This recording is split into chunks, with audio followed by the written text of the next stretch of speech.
Hi, everyone. Welcome to this virtual program with the Seattle Public Library. I'm Stesha Brandon, the Literature and Humanities Program Manager at the Seattle Public Library. And as we begin today, I would like to acknowledge that the Seattle Public Library is on Indigenous land. These are the traditional unceded territories of the Coast Salish people, specifically the Duwamish people. We honor their elders past and present and thank them for their stewardship of this land. Thanks so much for tuning in for today's program with BJ Cummings, Cecile Hansen, and Linda Mapes, presented in partnership with Elliott Bay Book Company. This is a new format for us, and we are grateful to the Seattle Public Library Foundation, the Gary and Connie Kunis Foundation, Seattle City of Literature, and the Seattle Times for their generous support of library programs. We're recording today's program for later distribution on the library's YouTube channel, so you may have seen an alert about the recording as you joined the event. Today's conversation was recorded in advance, but there will be an opportunity for questions at the end of the broadcast. You can submit your questions using the Q&A function at the bottom of your screen. Now, I'm delighted to welcome BJ Cummings, Cecile Hansen, and Linda Mapes. BJ Cummings is founder of the Duwamish River Cleanup Coalition and previously served as Executive Director of Sustainable Seattle. Cummings is currently Manager of Community Engagement for the Superfund Research Program at the University of Washington.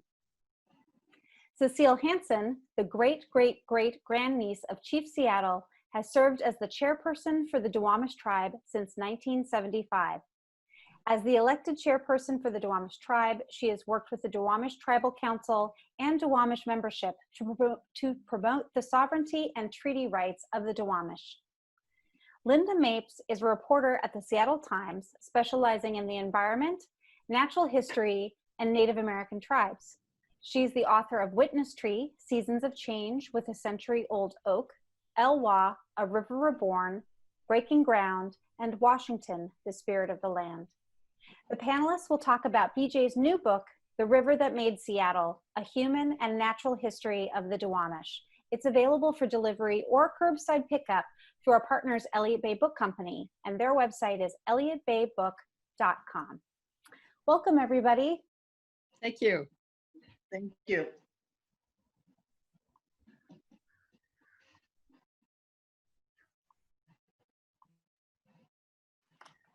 I'm going to start with a brief reading before handing this over to Linda Mapes.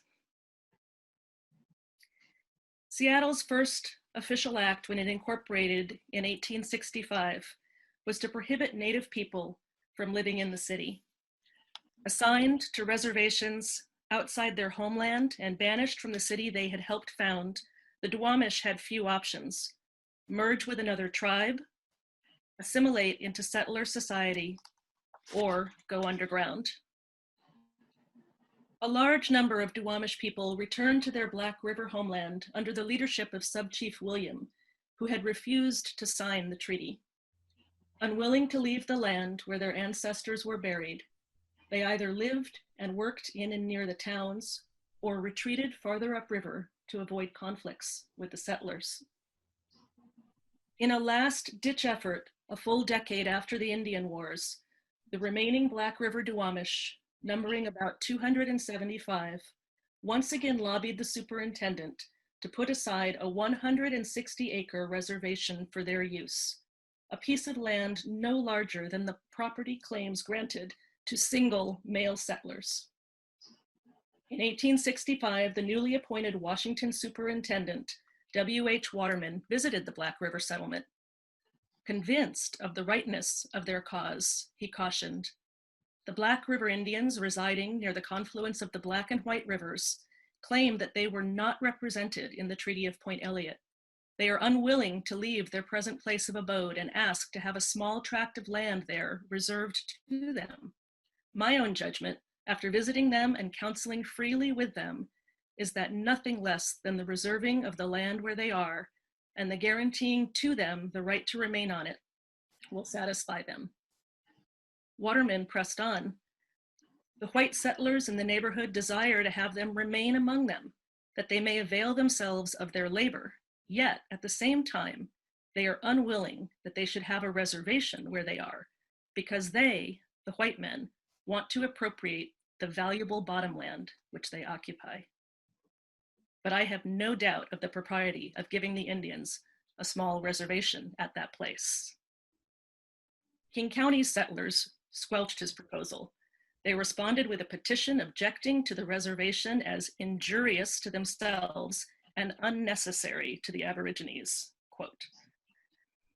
Nearly all of the adult white men in King County signed the petition.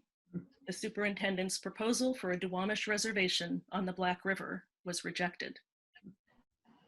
In 2015, 150 years later, the Duwamish chairwoman, Cecile Hansen, would reflect, "We sacrificed our land to make the city of Seattle a beautiful reality. We are still waiting for our justice." Thank you for that, BJ, and congratulations on a very important book. We've all been waiting for this book for a long time. You know, the Duwamish is a river that we drive over on the West Seattle Bridge. We drive along it. So few of us know it, and for this reason, I'm so honored to share a bit of this time with the chairwoman of the Duwamish tribe, Cecile Hansen. Thank you for being with us. You know, when I read your book, I read over and over again that passage. I didn't know what you were going to choose to read, and I have to tell you that hearing you read it brings tears to my eyes. And I am struck, and maybe even a little devastated by that passage. And I think that what really strikes me is how much has changed on the Duwamish River and how little has changed. I mean, we are still in the same place where you left us, with the lack of justice for the Duwamish tribe. And so, because we are fortunate enough to have Cecile Hansen with us this morning, I wonder if my first question, Madam Chairwoman, might go to you, to ask you how you feel when you hear that passage, and ask you to reflect a bit on how this injustice has affected the river, how it has all turned out ever since. Well, I have to speak on behalf of our leader, Chief Seals, and our sub-chiefs who agreed to the Point Elliott Treaty. And we did never give up our sovereignty. That was never in the treaty. And we were able to speak for ourselves since treaty times. But I must say that to my personal opinion is that from the direction from the federal government, who have hurt us by giving us a lack of money to even be taking care of Mother Earth and the land and the river and the right to fish in the Duwamish River. And that was taken away during the fishing war between the white people and the Native Americans, which is Duwamish and 5 other tribes. And but we've always cared about the river, even though we're not allowed to fish in that river. And we feel honored that we are the people of the Duwamish, the people of the inside. And you speak to us this morning from Herring's house, from one of the villages that was just one of many villages along the Duwamish. This was a richly and thickly settled land and waterway by your people because it was a fantastically rich resource. And some of it, the Black River, was completely obliterated by our remaking of this place for the commerce that has enriched Seattle, which is why, BJ, I thought the title of your book was so brilliant, The River That Made Seattle, because that is exactly what it is. And I wonder if BJ, you could tell us a little bit about the bug that bit you, that made you want to take the deep dive into writing a book about this river that so many people just don't even think about. It's kind of a throwaway for them, you know, they maybe don't even know it's a river because what they see is this highly industrialized bit down there at the river where it comes into Elliott Bay. Tell us a little bit about the start of your journey, what the bug that bit you, and I'd love to hear about what changed in your own understanding of this river as you did all your research. Certainly, thank you. Yeah, the Duwamish really pretty quickly worked its way into my heart after I first started working on the river in 1994, I think it was. Long time Um, my family has long roots here in the Seattle area, but my mother left. I was born and raised in New York. So, so when I came back here, you know, I'd spent summers here visiting family, but I didn't live here full time until about 25, 26 years ago. And I immediately started working on the Duwamish as part of my role with an organization called Puget Soundkeeper Alliance. I was given what I thought was a very fun job of training kayakers how to monitor for pollution sources in our waters around Puget Sound. And being based here in Seattle, the Duwamish was, you know, kind of prime hunting ground for illegal sources of pollution. And while it was in many ways, you know, a trashed river, it was also a place that was so dynamic and had so many just compelling features about it. I mean, it was an economic engine. In the midst of all the industry that we would see in factory pipes and outfalls, we would also see, you know, river otters and osprey and then I started to get to know the people who work on the river, who live near the river, who have cultural ties to the river. And they just really quickly became like family. And the river very quickly became kind of the home of my heart. So I've tried a couple of times, haven't been able to leave it behind. And I really felt that it's something that is not only compelling, but really essential for all of us in Seattle to have a better understanding about. Well, I really agree with that. And I'm wondering how your own understanding of the river maybe deepened or even changed as you did your work. Yeah, it was iterative. I mean, the river that I got to know was the river of, you know, today, basically. And it took me a long time to really start to understand what its formative influences were. Uh-huh. And as I did, you know, that just became one of the most important things about it. You know, I think more than anything, what I learned is that the things that we're seeing that we kind of lament today were not accidents, they were by design. And understanding what that tells us about the values that we as a city made that led to those changes is really an important part of understanding what it means to be the city of Seattle and to be the residents of Seattle. So, you know, rather than unintended consequences, you know, why did we choose, because we did, why did we choose to do this to our river?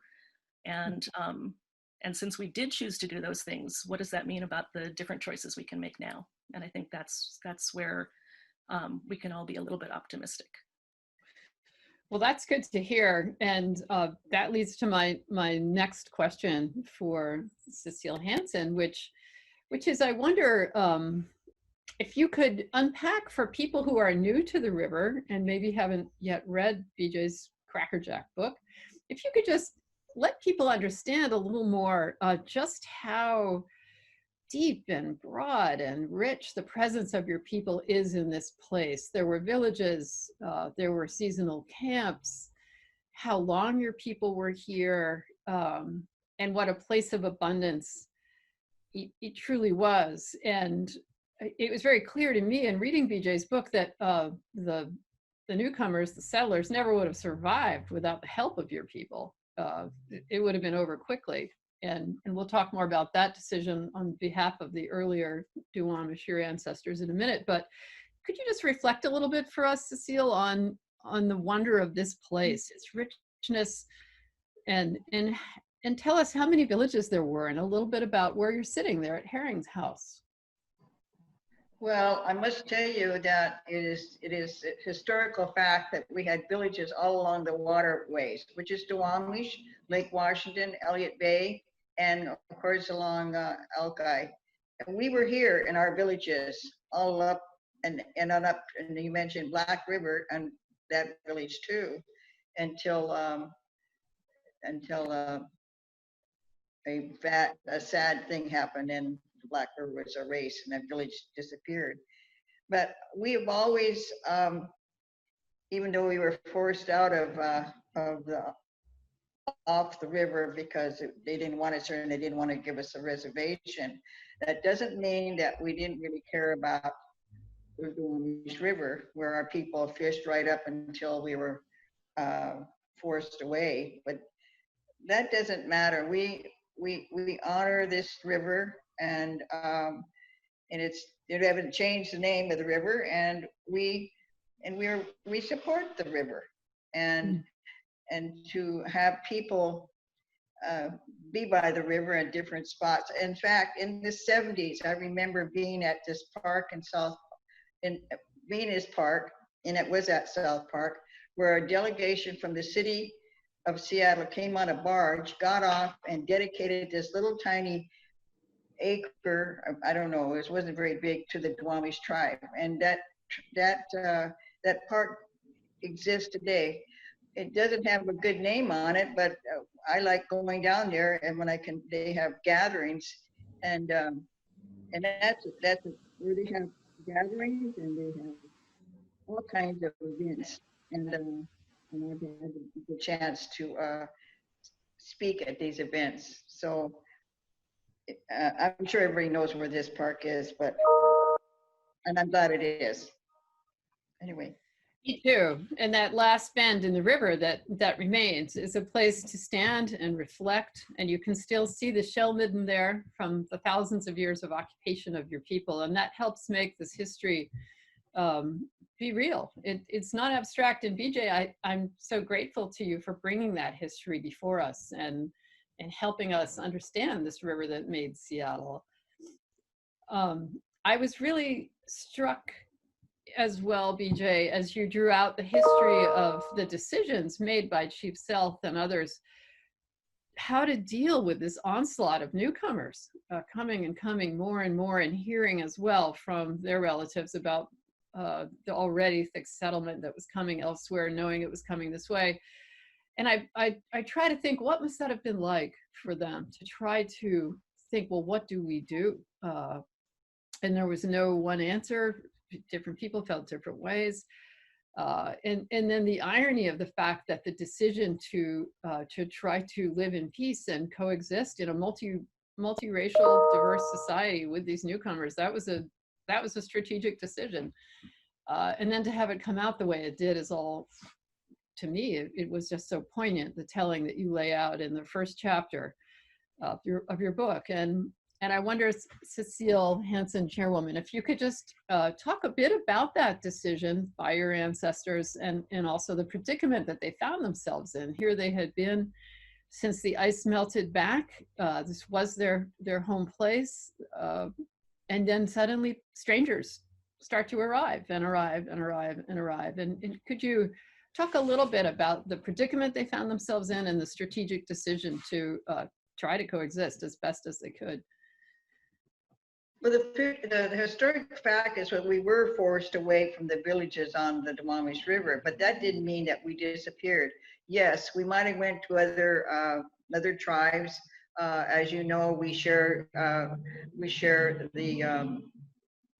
the chief's mother was born in the Duwamish River, the village, and the father is from Suquamish, and some, if they couldn't be there, they probably joined the Suquamish tribe. And even though I have relatives over there in Suquamish, and in fact, my mother was born in Suquamish, so I have the ancestry of Suquamish, and my mother was born there in Suquamish, and my grandmother is buried there. But also we're Duwamish, and even though we're forced out of away, that doesn't mean we disappeared. And and the idea that I think that our people were very educated and were able to assimilate in society and be able to survive today and still say they're Duwamish, and that's what's happened. I mean, we have been noted that even though you don't see us sitting on a reservation here in Seattle, it is documented we have close to 600 people who say they're Duwamish, and they are with our tribe. So when I say we're still here, even though you don't see them on a big reservation. And we're quite happy that we'll have our headquarters here on the West Marginal Way in our Duwamish Cultural Center. So to share our history and with the community. Thank you. The fight for recognition continues, does it not? Well, we got the recognition. I started out trying to fight for fishing rights on the Duwamish River, and we were ruled against. And so a bunch of us tribes, we decided in the wisdom from the tribe that if you begin the process in this petition to prove who you are, our council decided that's what we're going to do. So we started in the 70s, and we worked very hard with historians and lawyers and elders and people from the tribe to answer the questions of the petition to be recognized by the federal government. Today, I think we should never have started the process, but when you don't know what's going on about the integrity of the tribe telling you what to do, you just go along with it. But however, and I'm being very nice about that, because if you're the first signers of the Port Neches Treaty, why do you have to prove who you are? However, we continue with the process, answering the questions. We submitted a couple of times. They gave us 2 negatives. We continue on. And then finally, in 2001, on the last day of the Clinton administration, I got a phone call that we were recognized. However, on the following week, that was put in hold and they took our acknowledgement away. I wasn't defeated by that decision, because I believe what I have heard since that time, that for whatever reason, there's politics entered the picture where they did not want us to be acknowledged or and I say acknowledgement, I don't say recognized, because if we're still talking about Duwamish tribe, we're still here. Thank you. Well, we will all continue to follow that struggle, I know. I want to move forward into the present time, BJ, and ask a question of you in terms of the status of the river today. Could you bring us up to date? How's the river doing? We all know there's a Superfund cleanup that finally got underway. That was very contentious. You know it intimately. How should residents of Seattle feel about what we're getting? Is it a good deal? Is the river going to be what we all hope it to be? Bring us up to date. Yeah, thank you. So the Duwamish River was listed by the federal government as a Superfund site in 2001.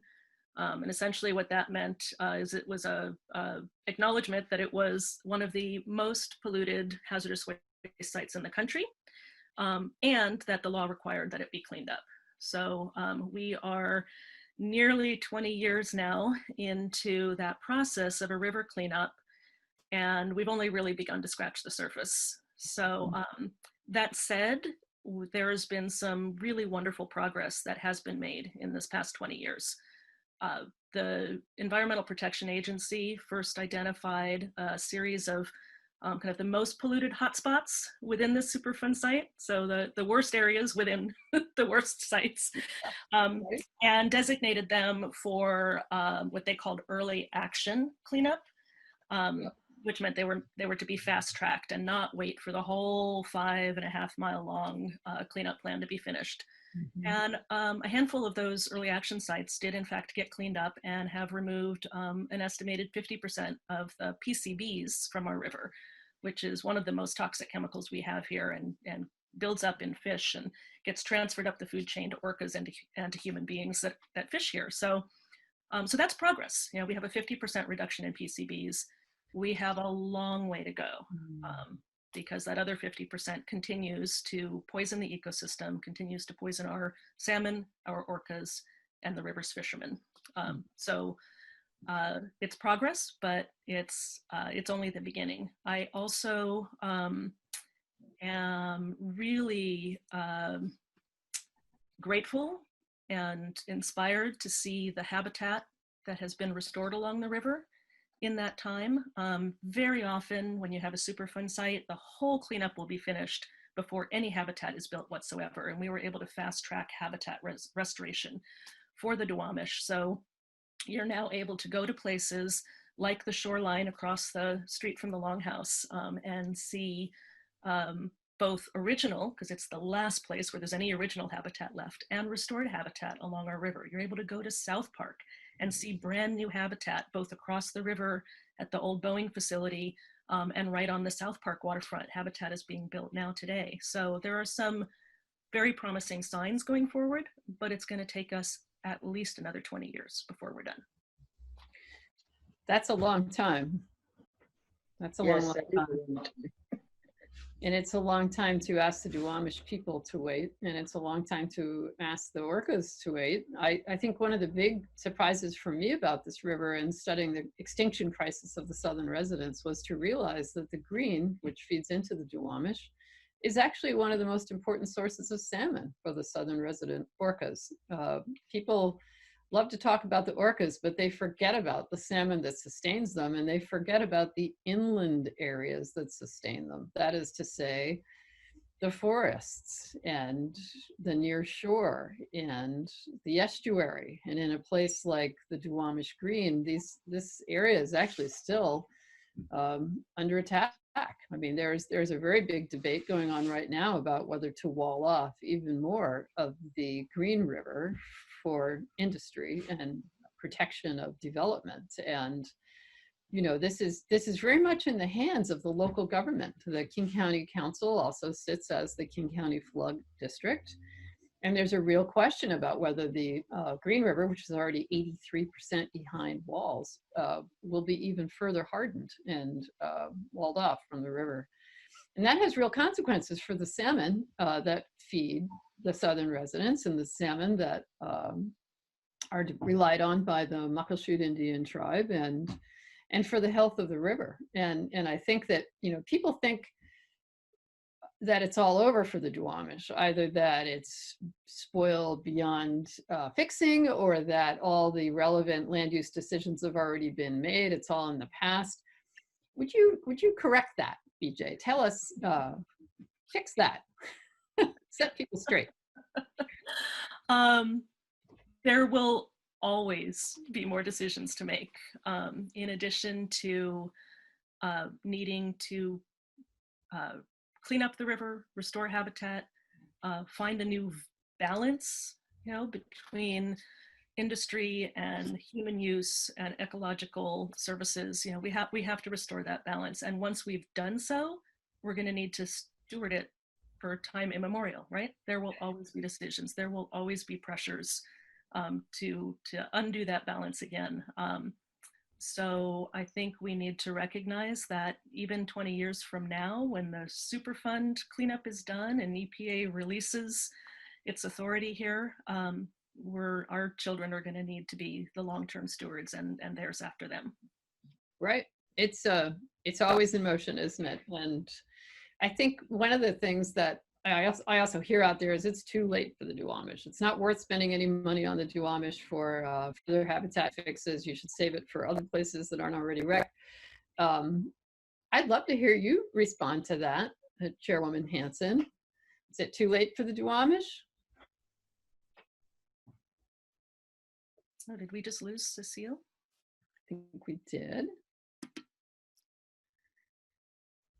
This is the beauty of pre-recording. We can just fix this. Sasha, can you come to the rescue? Aha, we're having slides. I think she's here. Hold on one second. There There she is. Yes. Perfect. Thank you, Rosario. Thank Once you. we all get our bearings back, I'll re-ask that question. Perfect. Okay, the question was now, since I was cut off, maybe I wasn't supposed to answer that question. Rephrase the question. Chairwoman Hanson, is it too late for the Duwamish? Is it too late for the Duwamish? Some people say, oh, don't spend any more money on habitat fixes or on salmon in the Duwamish. It's too late. It's all over. What do you think? Well, it's never too late for the Duwamish tribe, and as I never got to finish what happened to us in 2001 when they said we weren't acknowledged. But you know what? We are on active, and it's been a few years on active appeal. And I'm not going to give up until they give our rightful status back to the federal government. Therefore, I think that we will be a powerful entity in taking care of Mother Earth, and that would be the river.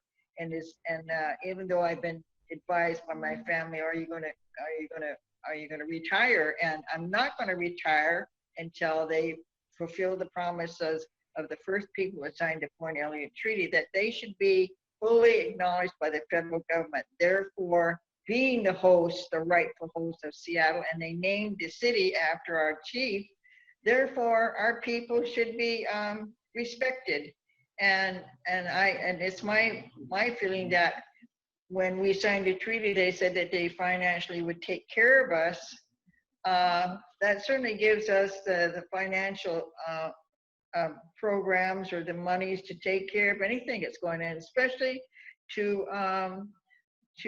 take care of the Duwamish River, even though we're not allowed to fish in that river. That was the whole thing that got us involved in the acknowledgement process to prove who we are. But as I always say, we're still here, and we are honored to be the people of the inside, the Duwamish. Hope that answers your question, Linda. Beautiful. Still here and still fighting, and obviously we're going to be seeing you see that through, and that's great to hear. It really is. It's all about the long term, isn't it? Yeah. One thing I wanted to ask you about, BJ, given the state of the river today, which is still got a long way to go on the actual cleanup, I've been hearing some really interesting conversation about very much increasing recreational use of the river as a way to reconnect the community to the Duwamish and the Duwamish to the community. This goes back to some of your roots. Maybe you could talk about the Boys in the Boat connection. And what do you think? Do we need to have people out there pulling crew on the Duwamish? Do we need dragon boating? And Cecile Hansen, how would you feel about the Duwamish becoming more of a recreational draw? What do you think? Well, our longhouse is next to the river, and we've had canoe journeys pull up outside on the river, just north of Kellogg Island. I don't have any objection to us being involved in recreation. However, it's a kind of it's a sad question, but a good question, because if you're not allowed to utilize the river by fishing, it seems to take away the venue of being involved in the river. However, but as I said before, we care about the river. So I'm sure that, and as for recreational programs, I don't know how to really convey to you that how we would be involved. Although we have had different gatherings over at T107, which we wanted to put our longhouse there, and was shut down by the Port of Seattle because they decided that that would not be a good idea. So we've been shut out, but that doesn't mean we don't give up. Bottom line. That's a good thing. T107, it needs a better name. T107, it needs a better name. We wanted to build a longhouse over there. I mean, our headquarters, and we were not allowed to do that. But that's okay, because our people, we don't give up.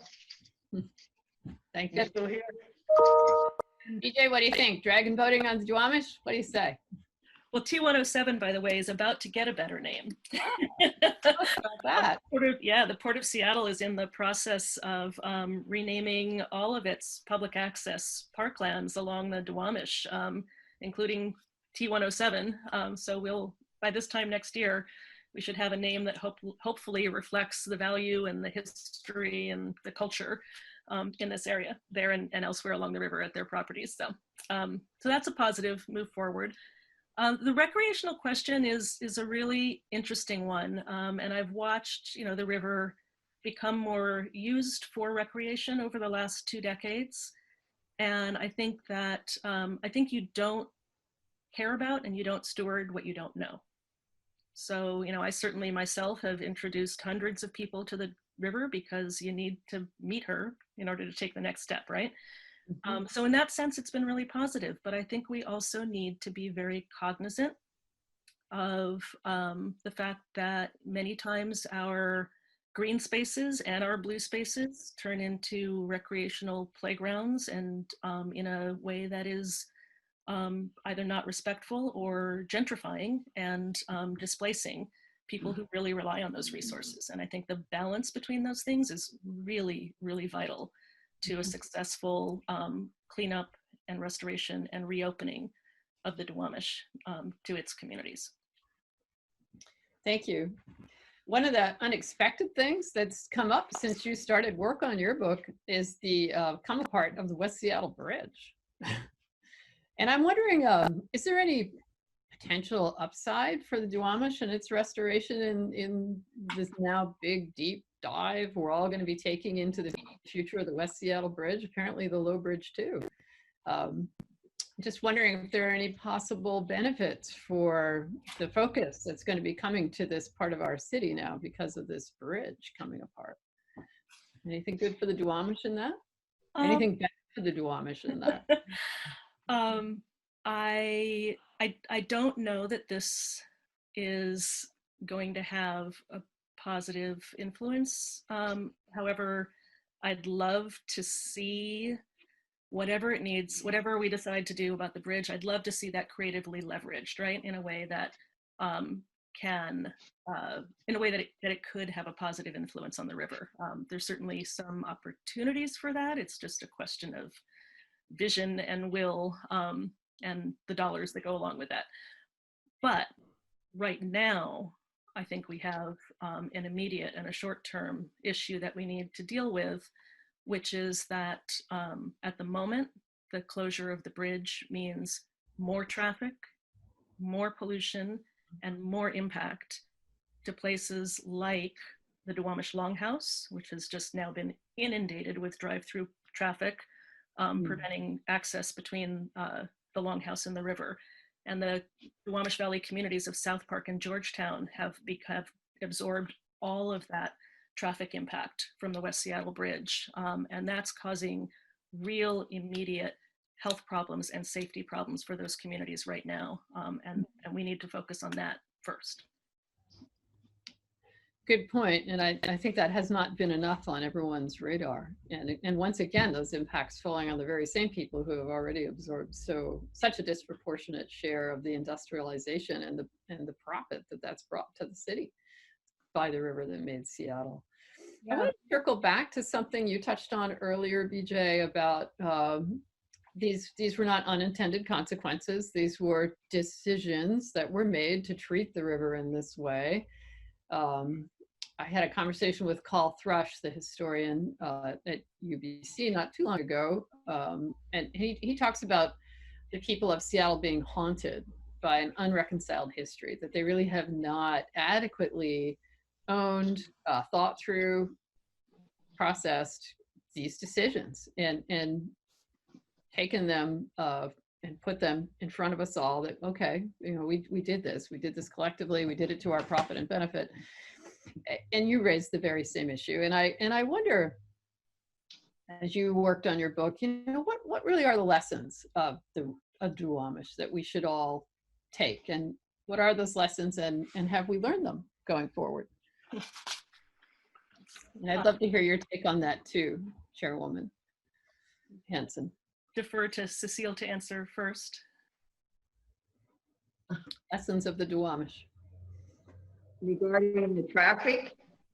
Well, bigger than that, and regarding the redo, the transformation of what was this thriving, rich resource, and the Black River as well.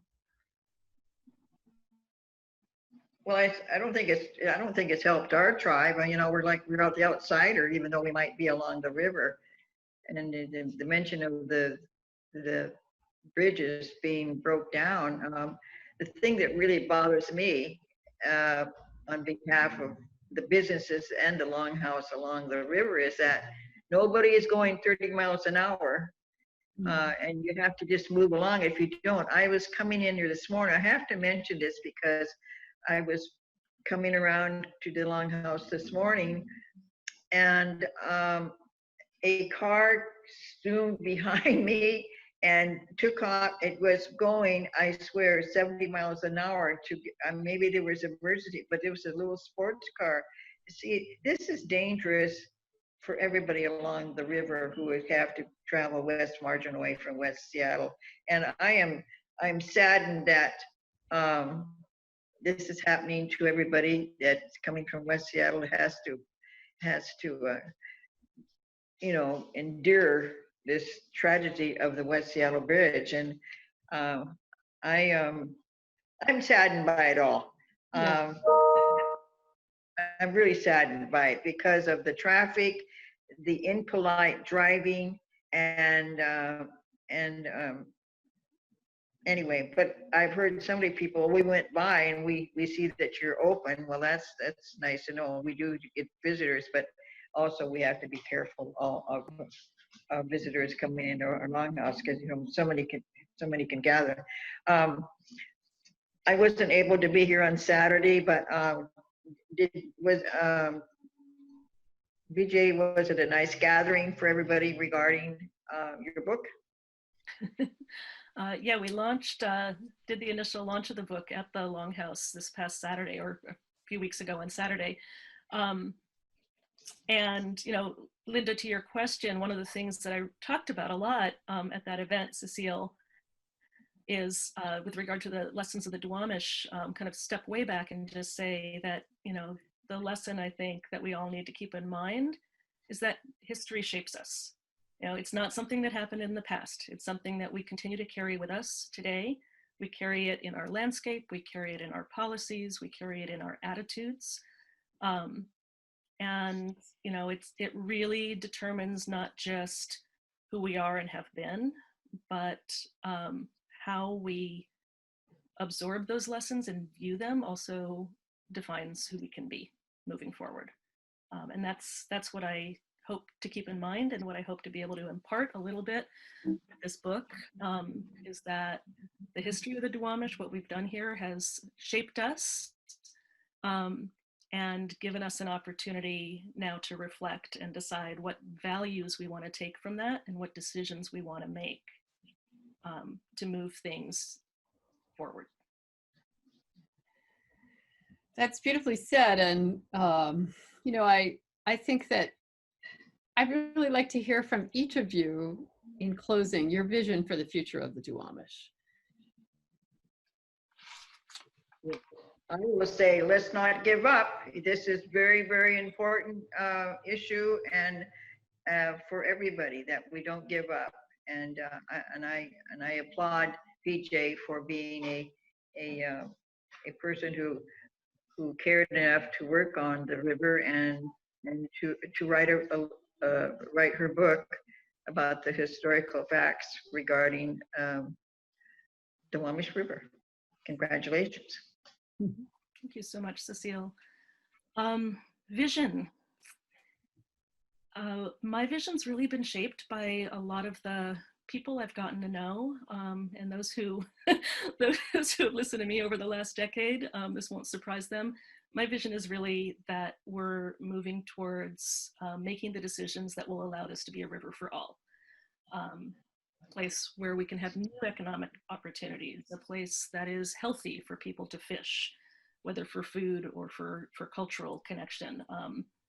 And I most of all hope that the decisions that we make provide opportunities for the people who live here and have fought so hard for the cleanup and restoration of the river, to be able to thrive in place and reap the benefits of all of the hard work of the last 30 years. That's beautiful, and you should feel so very proud of this book. It is an incredible accomplishment, and it really is a book a lot of us have been waiting for. We've all read bits and pieces and parts, but you really brought it all together, and it's beautifully designed and presented. And I know I deeply enjoyed it and benefited from reading it, and absolutely recommend it to anybody watching this who hasn't picked up a copy yet. Do it. You'll be so glad you did, and gift it to people who need to learn about this river, which I believe is everyone. We don't know enough about the river that made Seattle, and it really did. It's our hometown river. It's our only river, and we should all do a lot more than just drive over it or by it or past it. And, you know, Chairwoman Hanson knows this better than any of us. It is the river that defines us, for better and for worse. So let's make it for better and for always and for everybody. And I thank you very much, Chairwoman Hanson, for being with us. Thank you, BJ, for taking us through some of your thoughts and hopes and dreams for this river, and some of your very hard work in digging up all this great history and research. Great job. Thank you, Linda. Thank you. Fun talking with you. Thank you, Stacia. Well, thank you. Thank you all for participating. What a great introduction and education about the Duwamish River. And as Linda mentioned, if you're interested in reading more, the book is available for delivery or curbside pickup through our partners at Elliott Bay Book Company. Their website is elliottbaybook.com. And in just a moment, BJ and Cecile will be available to answer your questions. So thanks so much for joining us, and we'll answer your questions in just a minute.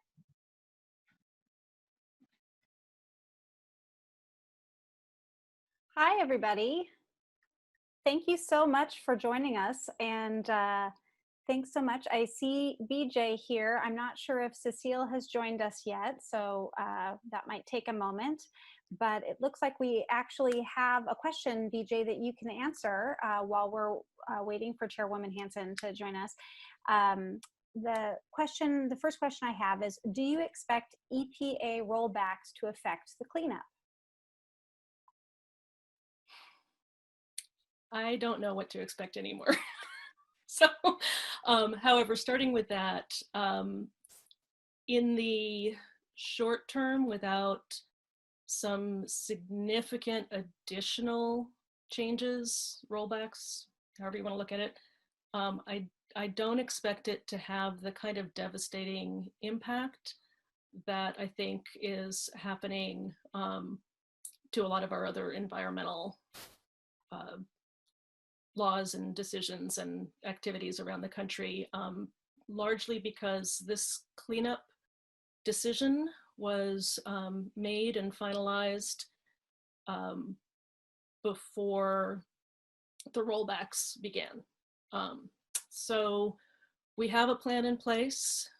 To undo or alter that plan at this stage would take a lot of administrative effort, and we are not at this point in time seeing that happening. So the cleanup is progressing. Its goals and requirements are set, and we are moving forward. Everything I've seen suggests that EPA and the responsible parties in the community are moving forward with the original cleanup decision still as the goal and still as the plan. That's great. I really appreciate that.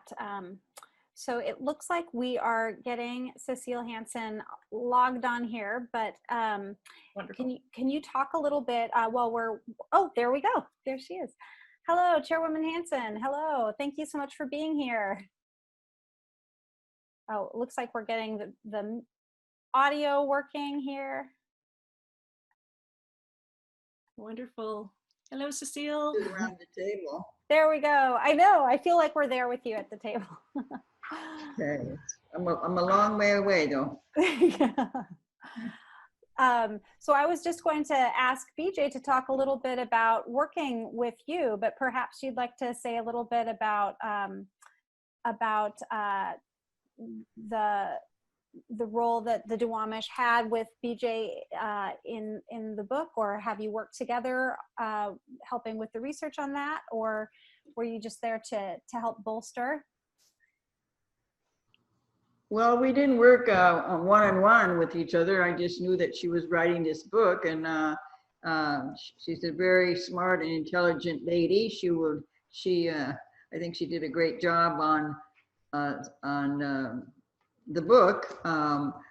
I hope that one day that we can sit down in a one-on-one, because there's some things that I think that regarding some issues that I have a problem with, but it's my problem and it's not BJ's. But I've always been supportive because I've known BJ a long time, and she wrote this book. Excellent. There Go was, ahead, BJ. I had an opportunity. Cecile was gracious enough to allow me to interview her personally for the book, and then there was many other Duwamish people whose stories are also captured. And honestly, Cecile, one of the most valuable things, and I'm still very grateful to you and the tribe for this, was allowing me to actually do research, in the tribal documents and archives there at the Longhouse, because there are many oral histories and many stories that I heard that the tribe actually has written documentation to back up. And I think much of that hadn't been published before. And it's really, really valuable historical information. So once again, thank you. That's awesome. So it looks like we have a couple questions here looking about ways that that folks can support the Duwamish tribe. Somebody's asking, will sales of the book be donated to the Duwamish tribe? Or let's see, both the Port of Seattle and the City of Seattle have benefited millions upon millions of dollars. Will they be compelled to pay rent to the Duwamish tribe for over 100 years? And I think just the bigger question is, are there ways that the community can support the Duwamish tribe who have given so much to help build this city? And that's, I'll say to either of you. Cecile certainly can answer that. How can Well, how can the community support you, Cecile? the Port of Seattle? Sure, or how, is there a way that the community can support the Duwamish tribe because you've given so much to the city? Well, I wish they would do more. I mean, the Port of Seattle, I know is on a far-ranged manner. They have been supportive of us, but I think they could do more. And I'm just hoping that, since there seems to be a plan to rename some villages, and I hope that that will happen on the Duwamish River, because history reflects that our people lived along the waterways, and they weren't the T's, you know what I mean? They weren't the T's 107, 15, whatever. They were native names because there were areas along the river. And I hope that kind of shares a little bit about the Port of Seattle in some way. Thank you for that. BJ, do you have other thoughts that you'd like to add to that? Yeah, well, I would, with all great respect to Elliott Bay Books, wonderful local independent bookstore that people should buy from. The Longhouse is also selling copies of the book, and like any store, is able to make some funds there or make some money there. And then in addition, it's frankly not a lot, but all of my proceeds as the author is being donated to the Duwamish Tribe and Duwamish River Cleanup Coalition to support cultural and environmental revitalization efforts that they are both involved in. And it sounds like one of the questions was about whether the city and the port will be required to pay rent. Mm-hmm. I will just mention, I'm assuming this is a leading question for mentioning this, but it's a wonderful effort called Real Rent Duwamish that the port and the city could certainly decide to participate in, but so can every one of us. So I'm a real renter. There are thousands of people now who are paying, a small monthly donation in the form of rent or reparations or however you want to look at it. And my understanding, Cecile, you can say if this is true, but my understanding is that that effort over these last few years has really brought some great economic benefit to the tribe through Real Rent Duwamish. I'm just looking up the URL here so I can share that. Not really. I think I'm not hearing what you're saying. I was asking if Real Rent Duwamish was a good way for people to support the Duwamish tribe. Well, I think it's wonderful that we are getting the support, and you're a real renter, and I love you. Every time I see a new renter, I tell them I love you, but I've loved you before that. So, no, I think it's a marvelous, these people who are renters who are supporting the Duwamish tribe, and it certainly has helped us to expand and a lot of things internally with with inventory and the support. So that's wonderful. But I think I'm going to get a hold of some of those leaders of the real renters and ask it if we can maybe politically, and I don't know if I should say that. One of the things that we do need and outside the longhouse is we need a crosswalk. I think that would certainly help and be safe for our people to go across to the park, because now with the traffic that we're going on now, we really need a crosswalk. We really need one now. And maybe they'll slow down and go at least 30 miles an hour because it's very dangerous out here now. But you know, people are using the West Marginal Way, and it's their freeway. It's that's a fact today. Cecile, that's a City of Seattle decision, Seattle Department of Transportation, is that right? Well, I think the port plays a little part in this too. Okay. Yeah, I think that we have been interacting with the city about the Department of Transportation. I'm not sure what it is, but I think it's time now to make a decision instead of letting it sit on somebody's desk. I don't know who that might be. I guess I'm going to have to ask somebody that works there, but I think that I need to maybe send a little note, a little memo to them myself. Maybe they'll listen to me. And that crosswalk, for folks who don't know where the Longhouse is, that crosswalk would allow folks to get from the Longhouse to the river itself, which right now is that crosses West Marginal Way, and the truck traffic and the diverted West Seattle Bridge traffic make that very dangerous right now. Absolutely. We have a comment that it sounds like it agrees with what everybody's saying. The tribe needs a crosswalk, a light, and a bus stop by city and metro. So it sounds like. Oh, a bus stop, that would be nice. Wouldn't that be great? Yeah. Well, I never heard that, but that would be nice. But we've never seen bus service along West Marginal Way. On the other hand, I think they better wait. I'm praying that they'll fix the bridge, that, you know, it will kind of soften the issue of the traffic on West Marginal Way. But you know, they have to do what they have to do to get to town, is use West Marginal Way. Yeah. Absolutely. Yeah. Yeah. So it looks like I have a question for you, BJ, that asks, how did you approach the research for this book? Where did you start, and how did your questions and ideas evolve through the process?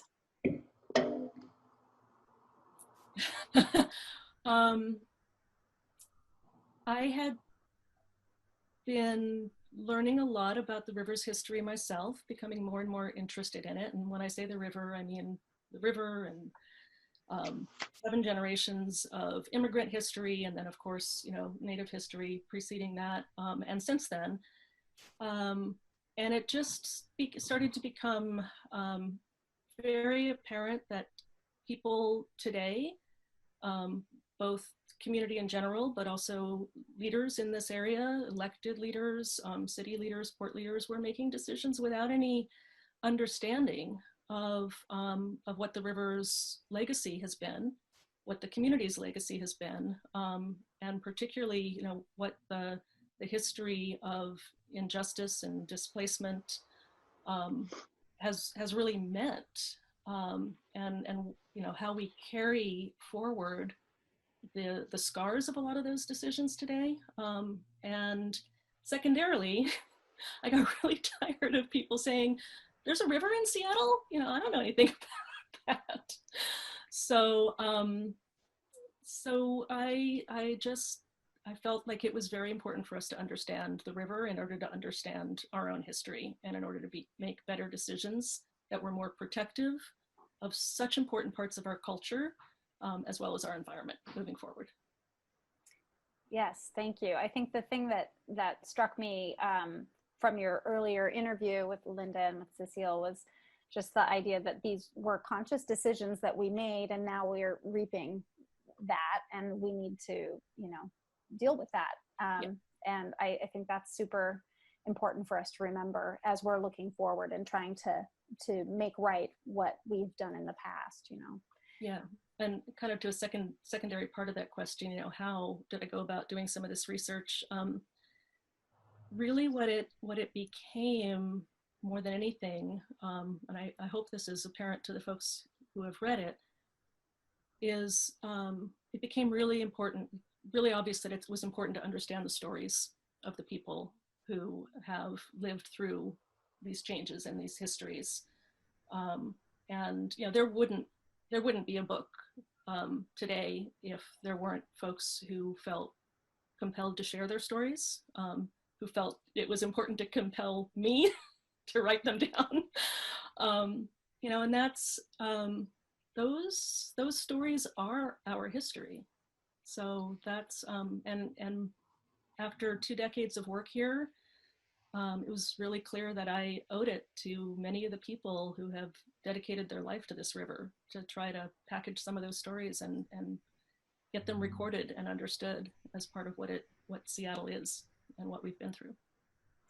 Thanks for that. And I am so appreciative that you're able to be here too, Cecile, because I know that the tribe's work and contributions have really made a difference in the work that BJ's been doing, as well as the work that we're all doing here in Seattle. I have a note from someone saying that they think that there's a link to cast your vote to help rename Terminal 107 to its original place name. And so do you know about this, BJ? I know you alluded that it soon should get a new name. Is there a contest or something? I'm going to refer that one to Cecile. Oh, okay, Cecile. Well, yeah, because the name has been there like hundreds of years, and so now they're going to name that. And it's escaped me what the name, but the name has been there for hundreds of years, and so they are, hopefully, I pray that they name it for that region, because there was a village across on the river. Oh, yeah. Okay. It looks like the commenter said that it maybe is Ha'apus Duwamish Village. Yeah, that's Park. right, dear. Yeah, you. Okay. See, you're good. You're good. Well, whoever posted it, they did their. Thank you. I escaped me, but it's it's like saying, well, your shoes are sitting there. They're there. It's right. Yeah. Absolutely. Yeah. Thank you. Yeah.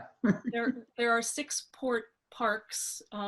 Most of them have names currently like Terminal 107 or Terminal 117 or Terminal 105, and they're all being renamed. And there is a public process underway right now to take nominations for those names. And as Cecile said, the Duwamish tribe is advocating that the park directly across from the Longhouse where their village once stood be renamed for the name of one of the villages that was there, which was Ha'apus.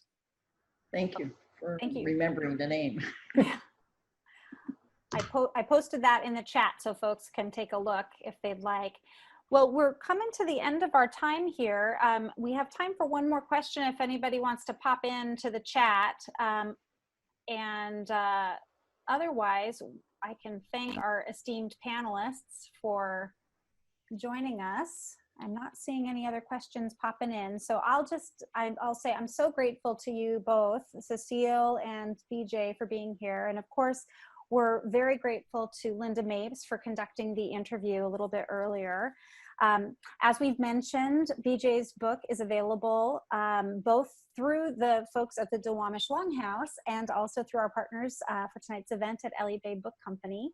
And we're grateful to tonight's sponsors, the Seattle Public Library Foundation, the Gary and Connie Kunis Foundation, Seattle City of Literature, and the Seattle Times. And of course, we're grateful to all of you for joining us. Thanks so much for being here, and we'll see you next time. Thank you. I raise my hand to you. Okay. Thank you. Thank you. Thank you. Bye.